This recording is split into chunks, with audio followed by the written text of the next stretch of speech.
hope you're doing well and welcome back to another video. This is going to be the March section of reading The Brick, Les Mis by Victor Hugo. Like the others, this is going to be spoiler filled, mostly for my benefit, so I know what's going on in this book, because when I'm here I ain't gonna remember what's there, you know. But February ended with Madeline, Jean Valjean, going to Arras, to the court to see if the Champmathieu, to see if he's going to be trialed for the convictions that Madeline Valjean has actually done. It's a bit confusing, just yeah. I've read over a week's amount, but I thought I'd stop at a good point because I'm getting ready to go on to part 2, so that's exciting, is it? But anyway, what's happened? So he gets to the court and he has like loads of trouble getting there, so he's like, is it meant to be? But like he doesn't eventually get there. And it's sort of like, it's just starting sort of when he gets there in a way. So he's like, oh, these signs. First of all, the guy doesn't want to let him in because he says it's full, but then he goes like a little bit away and he writes down his piece of paper and say that like, I am Monsieur Madeleine, I am the mayor of Montreuil-sur-Mer, he gives it to someone and he's let in. So he goes up to sort of like the top bit where sort of like the not the judges, but like the, I don't know, these other people can sit, and he's sort of like thinking, like, I can hear what's going on a bit and stuff, and he's sort of like just thinking in his head like, what am I gonna do, you know? Anyway, so he sort of goes off a bit, but then he comes back. It's sort of is very long-winded, but anyway, he goes into the courtroom. He's listening to the trial take place, and they're just sort of like, I like reading trial scenes in books. Like I realised that I do quite like that.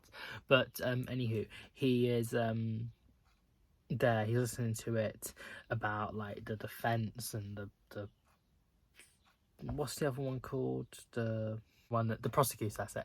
And they're sort of asking him like loads of questions, and like he's just like, well, I ain't gonna admit to nothing because that was not me. I am not Jean Valjean. I did not do these things.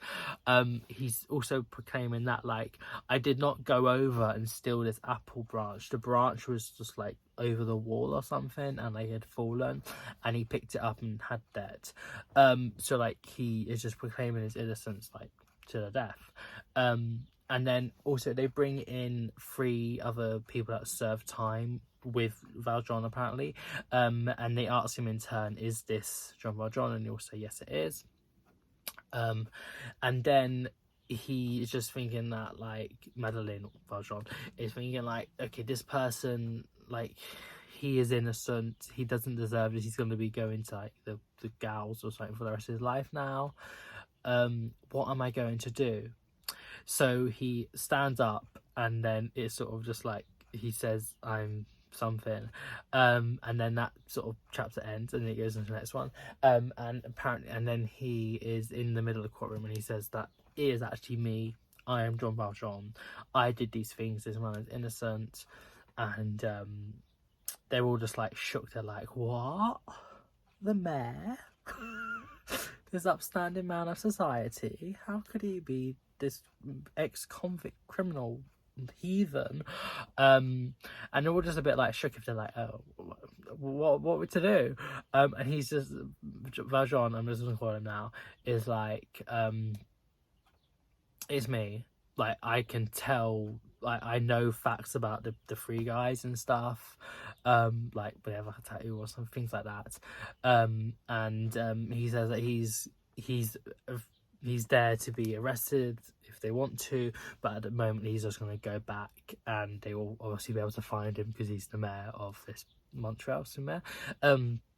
Yeah, so anyway, so it goes back a bit, and he arrives at the bedside of Fantine, and she is sort of filled with life because she thinks that her daughter's with him and gonna see her and stuff. Oh, the little birdie. Sorry.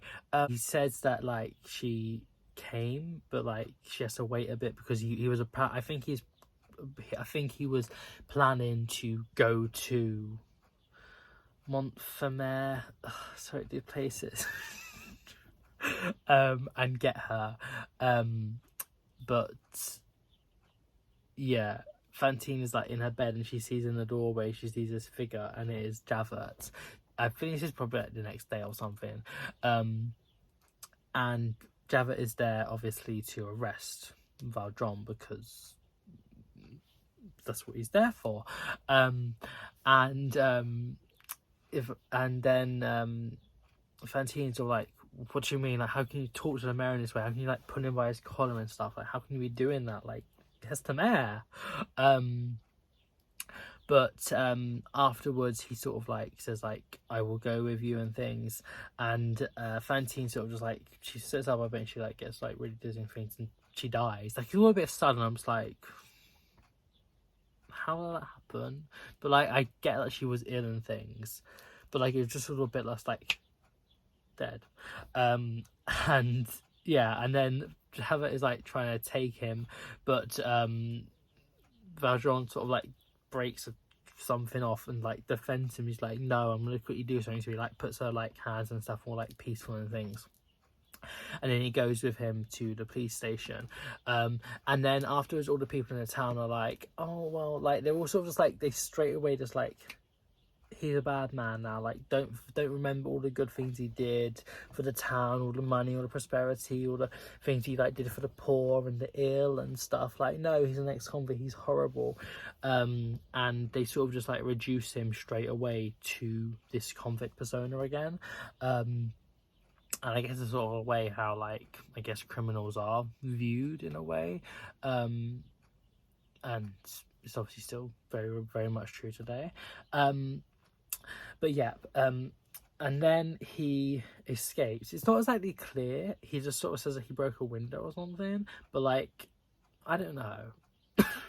Anyway, he escapes and he goes to his old like lodgings, and he sort of like places out the thing he stole from the little boy and some other things, and he says like, these are the belongings, like these are who I am, but he wraps up the candlesticks and he asks the sister who was by Fantine's bedside, he says, give these to the cura of the, like, I guess vicarage or something, and pay for Fantine's funeral, make sure it's like done nice. I think he maybe says like, sell my debts or something, but also, and then just give the rest to the poor, and then in like the last chapter he is like apparently spotted by some witnesses leaving the town with his old knapsack and like in like a, I don't want to say a frock, it's not a frock, it's like a, there's another name for it, but like a smock, and we hear that Fantine was buried actually in like a pauper's grave because the cura think that it was better for more of the money to go to the poor, and how like when she's dead God will find her anyway.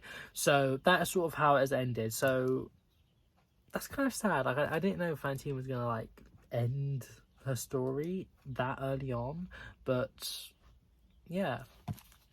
But yeah, that was a lot of talking, weren't it? But now we're going on to part 2, Cosette, who is Fantine's daughter. Book 1, Waterloo. Exciting. So yeah, I'll read that later and give me an update in maybe a week's time. I don't know. Anyway, see you soon. Bye. Hey. So, what have I read? Oh my lord, literally. So I think the first update I did was like at week 1. There's been 3 weeks since, and literally I don't really have anything to update you on. It's literally just been the like retelling of the Battle of Waterloo, and I'm like, do I care? Do I care? How is this relevant to the story? I mean, it probably is, maybe, but also at the same time, like, it did not need to be this long. Like, it did not need to go into this much detail about something that is not gonna like come up again because it's not set drawn then. I guess, like, oh, I don't know, but Anywho, that's basically what I've read. The only bit that was important to the story is that at the end, this because France and Napoleon like lose the Battle of Waterloo, and it's, I guess it talks about like these like little snap decisions that could have easily gone differently for France or Germany or England, and then the outcome would have been so different, and like these like little like flukes, I guess. But anyway, France lose, Napoleon is drawn off or side, I don't quite remember, but this prowler comes along like mugging like dead people, and he's taking stuff off of like this French person that's like under like other people or something, and then like they touch the person on the floor, and they like, oh hello or something. Like they feel a touch, so like they're not dead, this soldier. And the prowler, wait a second, you saved my life. Oh wait, no, okay, no. The prowler is Thenardier, the people that have been holding Fontaine. Yeah, no, cassette, sorry. And like taking care of her, but you know, not really abusing her, basically as a slave.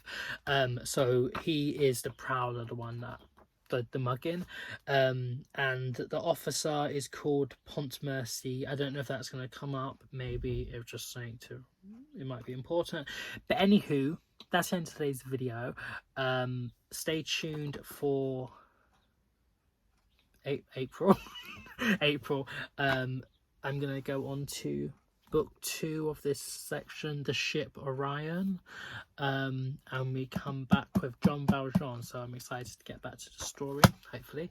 Not any more battle scenes, because I don't care. I'm sorry, I do not care for them. It's, I guess it's well written, but it's so overwritten as well. Like, this could have I know I don't want to be those people like, this could have been shorter. Like, of course it could have been shorter, but at the same time, like, literally, not it could have been, it should have been. This part anyway. But anywho, stay tuned for next month's updates. Hope you enjoyed either way, and I shall see you soon. Bye.